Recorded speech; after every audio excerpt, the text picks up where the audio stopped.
Hey, yes. Anong tama?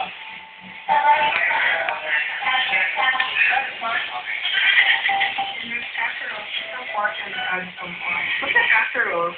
Beta at Ivan, ang tinutukoy dyan ay ang kaserola. Doon yung paghahalo-haluin ang lulutuin nyo.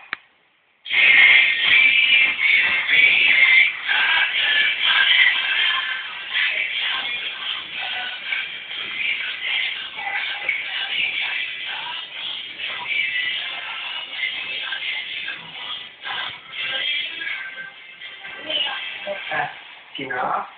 Kaya mga nila ka. Oh, sakit. Sakit ang puso ko. Okay, Becca at Ivan, akala ko naman ay umi-emote na kayo. Yung pala sa sibuyas lang kayo maiiyak. Parte na ata talaga ng ating pagiging teenager ang pagdaanan ng problema sa buhay.